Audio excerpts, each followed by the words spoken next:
तो भाषा की इकाइयाँ में देखो सबसे पहले वर्ण आता है आपका, फिर वर्ण से हमारे अक्षर निकलते हैं, उसके बाद पद बनता है, फिर पदबंध बनता है, फिर उपवाक्य बनता है, फिर उपवाक्य से बड़ी इकाई हमारी वाक्य। अगर सबसे छोटी इकाई आपसे पूछे कभी तो ये वर्ण है या ध्वनि को याद रखिएगा। ओके, और सबसे बड़ी इकाई तो आपकी वाक्य कहलाती है। यहाँ तक आपको क्लियर होगा।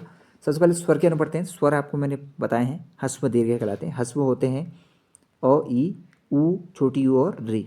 और वहीं दीर्घ की बात करें तो आ, बड़ी ई, बड़ा ऊ, ए, ओ और आओ। ओके, ये वर्ड मैंने आपको रखने हैं। स्वर टोटल 11 होते हैं। व्यंजन की बात करें तो 41 है और वैसे 52 टोटल। वो अभी मैं आपको समझाता हूँ कैसे। देखिए, स्पर्श व्यंजन की बात करें तो क से प वर्ग तक है और उसमें ण, अण, द्विगुण व्यंजन भी यहाँ पर जोड़े जाते हैं। अंतस्तों में य, र, ल, व आते हैं। अब इनके बारे में जानेंगे।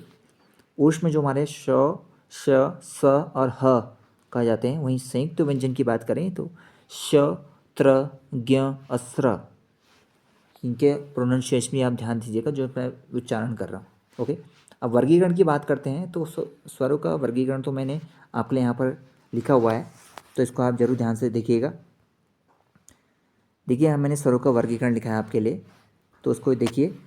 देखिए, वर्ण जो होते हैं ना, कंठ, तालव्य, मूर्धन्य और ओष्ठ, 4 वर्णों में इनको मैंने विभाजित किया है, माफ़ कीजिएगा। तो इसको देख लेते हैं दोस्तों। तो उच्चारण स्थान देखो आप इनका, ह्रस्व स्वर और दीर्घ स्वर देखो। देखो, अगर अ पूछता है तो अ कंठ है, यानी कंठ से, गले से अ और आ। वहीं तालव्य को करें तालु से, छोटी ई और बड़ी ई है। मूर्धन्य है री, ए और ओ और औ। इसमें ए और ए आपके कंठ तालु कहलाते हैं। ओके, और वहीं आपके जो ओ और औ है वो ओष्ठ कंठ कहलाते हैं, यानी ओष्ठ से भी और कंठ से भी इनका उच्चारण होता है। वहीं ओष्ठ की बात करें तो ओष्ठ से निकलता है जो छोटा ऊ और बड़ा ऊ आपका। तो ये स्वर थे हमारे जो अ, आ, ई जिन्हें कहा जाता है। तो इनका मैंने वर्गीकरण बता दिया, इनका उच्चारण स्थान कहाँ से होता है, और ये एग्जाम में पूछा भी जाता है।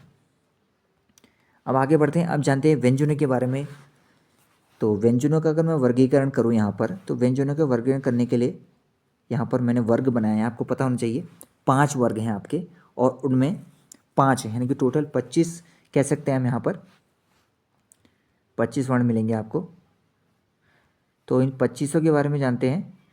तो देखो, वर्ग है पहले कंठ, तालव्य, मूर्धन्य, दंत, ओष्ठ। इसको आपको दोस्तों रटना कहें या आपको पढ़ना, ऐसा याद करना पड़ेगा कि पेपर में सीधा पूछा जाएगा डायरेक्ट क्वेश्चन। इनमें से कौन सा अघोष महाप्राण है, कौन सा सघोष महाप्राण है, तो वो चीज़ आपको यहाँ पर खुद सीखनी होगी। तो मैं बता दूँ आपको, जो वर्ग का आपका प्रथम और द्वितीय जो वर्ण होते हैं वर्ग के, वो हमेशा अघोष होते हैं। बाकी दूसरा, तीसरा और चौथा हमारे जो होते हैं वो हमारे सघोष कहा जाते हैं। और अल्प प्राण की बात करें तो वर्ग का पहला और तीसरा जो वर्ग है, इसमें जो वर्ण हैं वो सब अल्प प्राण होते हैं। बाकी दूसरा, तीसरा, दूसरा, चौथा और आपका हमेशा क्या होता है, महाप्राण होता है। तो कंठ की बात करें तो कंठ में क, ख, ग, घ, अंग आता है। इनको नासिक के बोला जाएगा, थोड़ा नाक का इस्तेमाल इसमें किया जाता है। बाकी तालु की बात करें तो च वर्ग आता है, च, छ, ज, झ, य। मूर्धन में आपका ट वर्ग आता है, ट, ठ, ड, ढ, ण। और दंत में आपका दांत से जो उच्चारण है तो उसमें त वर्ग, त, थ, द, ध, न। और वहीं ओष्ठ की बात करें ओंठ से तो प वर्ग, प, फ, ब, भ, म। बाकी मैंने आपके लिए एक अतिरिक्त यहाँ पर श और य का वर्ण किया है, तो ये तालव्य में गिने जाते हैं, श और य। और मूर्धन में आपका श आता है, पेट कटा श। दंत मूल की बात करें दोस्तों तो आपको याद करना है, मैंने आपको बताए थे अंतस्थ व्यंजन य और ल। उसमें य में र और ल जो हैं, ल पार्श्विक कहलाता है और दंत मूल होता है। वहीं र लुंठित होता है। ओके, और ये भी दंत मूल में आता है। और स हमारा दंतोष्ट में आपका व आ जाएगा, य और ल व में से व। स्वत यंत्र में आपका ह आ जाएगा। और अनुस्वार में आपको जानते हैं अनुस्वार का चिन्ह ये होता है। और विसर्ग हमेशा 2 बिंदु के रूप में प्रदर्शित किया जाता है। वास्तविक जो क्वेश्चन पूछ जाते हैं ना ऑब्जेक्टिव, वो इस तरह से पूछ जाते हैं। जैसे हिंदी किस भाषा परिवार की भाषा है, तो अभी आपको मैंने बताया भारोपी परिवार की भाषा हो जाएगी। हिंदी भाषा का जन्म हुआ है पाली प्राकृत से, वैदिक संस्कृत है, लौकिक संस्कृत। तो अपभ्रंश से हुआ, आप जाते हैं शौसनीय अपभ्रंश, अभी बताया मैंने आपको। संस्कृत भाषा की अपभ्रंश कौन सी है, तो संस्कृत भाषा की अपभ्रंश भी है आपकी पाली ही कही जाती है। अगला, हिंदी भाषा किस लिपि में लिखी जाती है? तो आप जानते हैं हिंदी भाषा हमेशा देवनागरी लिपि में ली जाती है, ठीक है। गुरुमुखी, लहंदा, ये सब अलग भाषा हैं, इनके बारे में जानने की जरूरत नहीं है। आप भारतीय संविधान में किन अनुच्छेदों में राजभाषा संबंधी प्रावधान है? तो मैंने आपको बताया था आर्टिकल 343 से 351, ओके, 343 से 351 के मध्य हिंदी विकास की, हिंदी के बारे में या उसके विकास, भाषा के विकास के बारे में वर्णन है। भाषा के आधार पर सर्वप्रथम किस राज्य का गठन हुआ था? यह आंध्र प्रदेश, आपको याद होना चाहिए दोस्तों। किस वर्ष हुआ था ये आप मुझे बता दीजिएगा कमेंट बॉक्स पे। भारतीय संविधान की 8वीं अनुसूची में शामिल भाषाओं की संख्या 22, जिनके नाम आपको पता होने चाहिए दोस्तों। अगर नहीं भी आता तो ऑप्शन के हिसाब से आपको उसको चुनना आना चाहिए। बाकी हिंदी में मूलतः वर्णों की संख्या कितनी है दोस्तों? तो देखिए, लिखने के आधार पर, उच्चारण के आधार पर अलग अलग चीज़ होती है। तो यहाँ पर 52 है इसका आंसर मूलतः जो है। हिंदी वर्णन में अयोगवाह वर्ण कौन से हैं? तो अयोगवाह हमेशा अंग और अह होते हैं, अनुस्वार और विसर्ग। संयुक्त व्यंजन कौन सा है पूछा है? संयुक्त व्यंजन आपको बताए थे मैंने, श और ज्ञ होता, तो आपका ज्ञ आ जाएगा यहाँ पर। वहीं हिंदी शब्दकोश में श का क्रम किस वर्ण के में आता है? दोस्तों मैंने आपको बताया था अभी। तो श वर्ण को लिखने का तरीका दोस्तों, हम लिखते हैं